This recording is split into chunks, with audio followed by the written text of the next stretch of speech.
अस्सलाम वालेकुम नाज़रीन, मैं हूं एडवोकेट अदील हैदर और आप देख रहे हैं मेरा यूट्यूब चैनल। नाज़रीन, आज हम एक ऐसे इशू पे बात करेंगे जो ज़रा टैक्स से हटके है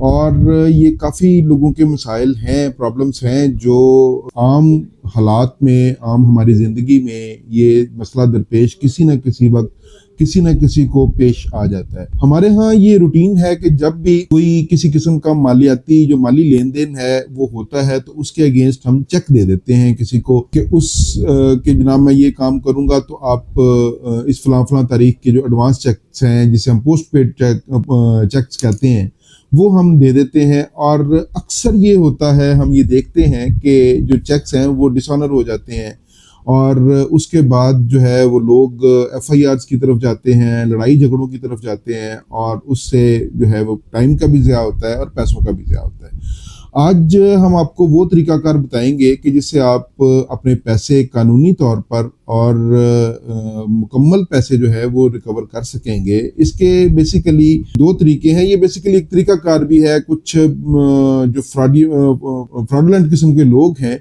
वो भी ये काम करते हैं कि वो धड़ल्ले से बेधड़क होकर चेक दे देते हैं और वो चेक चाहे कैश हो ना हो, बल्कि वो होता ही नहीं है और उसके बाद जो है वो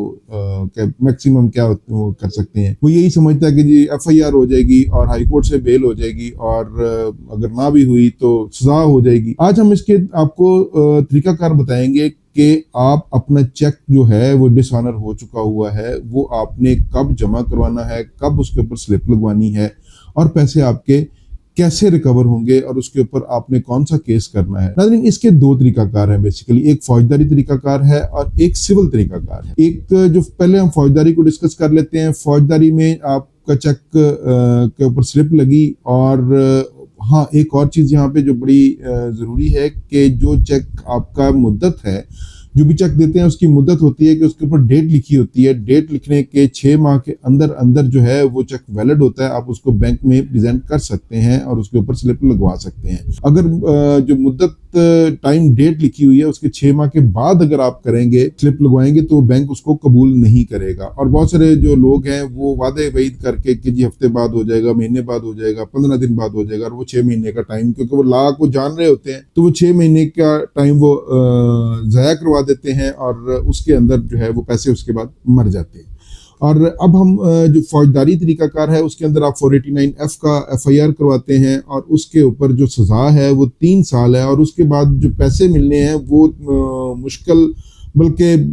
नामुमकिन ही हो जाते हैं। वो कहते हैं मैक्सिमम क्या है, 3 साल की सज़ा ही करवा सकते हैं, ना करवा दें वो बंदा जो है भले 10 करोड़ रुपए का चेक आप 3 साल की सज़ा करवा के, मगर पैसे आपके रिकवर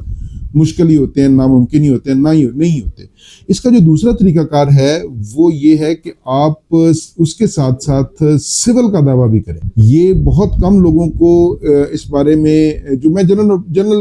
वकला तो डेफिनेटली जो सुन रहे होंगे उनको तो इस चीज़ का डेफिनेटली इल्म होगा, और जो आम जनरल पब्लिक है मैं उसके हवाले से बात कर रहा हूँ, क्योंकि हमारा मकसद यहाँ पे बैठ के लोगों को लॉ के मुतल्लिक अवेयरनेस देनी है और कोशिश हम करते हैं कि उसकी जो अवेयरनेस है वो प्रॉपर हो, ठीक हो, ताकि किसी का नुकसान होने से बचे। और जो गलत इन्फॉर्मेशन है वो भी समटाइम्स नुकसान करती है, तो हम ये कोशिश करते हैं कि उसकी इन्फॉर्मेशन जो है हम आपको सही तरीके से पहुंचा सकें, कानून के मुताबिक, जो कानून कहता है हम उसके मुताबिक आपको इन्फॉर्मेशन पहुंचा सकें, क्योंकि ये हमारा जो चैनल है बेसिकली है ही लॉ से और इकोनॉमी से रिलेटेड इन्फॉर्मेशन देने के लिए। दूसरा तरीका जो हम बात कर रहे थे कि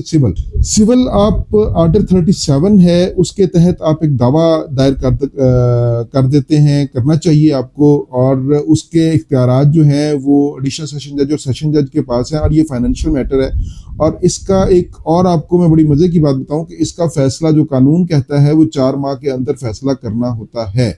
ये नहीं है कि वो एक बड़ी कहावत हम सुनते आ रहे हैं बड़े अरसे से कि दीवानी दावा किया, सिविल दावा किया और फिर उम्रें गुजर गई। नहीं, अब हर किसी चीज़ का टाइम पीरियड डिफाइंड है और उसी टाइम पीरियड के अंदर आपने उस केस का फैसला होना है, और अगर नहीं होता तो आप उसके ऊपर वाले फोरम पे जाके उसकी टाइम लिमिटेशंस को जो है वो बाउंड करवा सकते हैं। हाई कोर्ट चले जाएं तो उसकी टाइम लिमिटेशन जो है उसका ऑर्डर डायरेक्शंस लेके आ सकते हैं।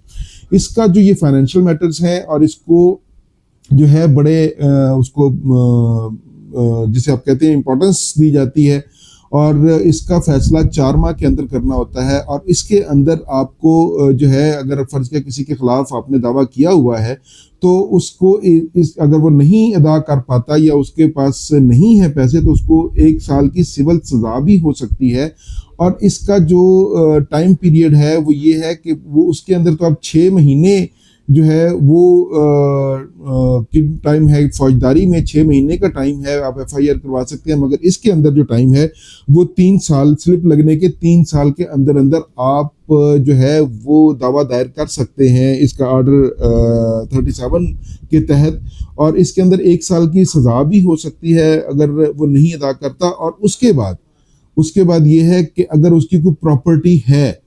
تو وہ بھی اٹیچ ہو سکتی ہے، وہ اس کو سیل کر کے آکشن کر کے آپ کے پیسے ریکور ہو سکتے ہیں۔ اور اگر فرض کیا کہ اس کے نام پہ اس وقت کوئی پراپرٹی نہیں ہے تو وہ اس کے بعد کوئی پراپرٹی پرچیز کرتا ہے تو وہ بھی آپ اٹیچ کروا کے اپنی پیسے رقم جو ہے وہ ریکور کروا سکتے ہیں۔ مطلب یہ کہ سول دعویٰ جب آپ دائر کرتے ہیں تو اس کے اندر آپ کے پیسے جو ہے وہ بیڈ ڈیٹس ہونے کا، بیڈ ڈیٹس ہم کہتے ہیں کہ جو پیسے مر گئے یا جو پیسے بالکل ختم ہو گئے، جو نہ ملنے کی امید ہو، اس کے اندر بیڈ ڈیٹس نہیں ہو سکتے۔ وہ اگر زندگی میں جب بھی پراپرٹی کوئی پرچیز کرے گا، اور اگر آپ کے پاس کورٹ کا آرڈر ہے، فیصلہ ہے، آرڈر 37 کے تحت آپ نے دعویٰ کیا ہوا ہے اور اس کا آرڈر موجود ہے اور آپ کے نالج میں یہ آ جاتا ہے کہ اس بندے نے پراپرٹی پرچیز کی ہے، تو آپ اس کو اٹیچ کروا کے اپنی رقم جو ہے وہ ریکور کروا سکتے ہیں۔ اور دوسری بات یہ فوجداری اور سول، یہ آپ دونوں مثلا 489F کی ایف آئی آر اور آرڈر 37 کے تحت جو ریکوری کا دعویٰ ہے وہ آپ سائملٹینیسلی یعنی کہ ایک ہی وقت میں دونوں آپ کر سکتے ہیں۔ اس کے اوپر جو ہے وہ ججمنٹس بھی موجود ہے کہ سول اور کرمنل جو ہے، فوجداری اور سول جو ہے، یہ دونوں کیسز ایک ساتھ چل سکتے ہیں، اور اس سے آپ کے جو ہے پیسے وہ ریکور ہونے کی سول میں جو ہے وہ 100% امید ہوتی ہے، اور اس کے اندر ٹائم پیریڈ ڈیفائنڈ ہے۔ اور دوسری طرف ہمارا یہ مشورہ ہے کہ اگر فرض کیا کہ کوئی ایسی صورتحال آپ کے ساتھ پیش آئے تو آپ دونوں ریمیڈیز فوری طور پر اویل کریں۔ آپ ادھر سے 489F کا ایف آئی آر کروائیں اور دوسرا سول کا دعویٰ دائر کریں آرڈر 37 کے تحت، تاکہ جو ہے آپ کی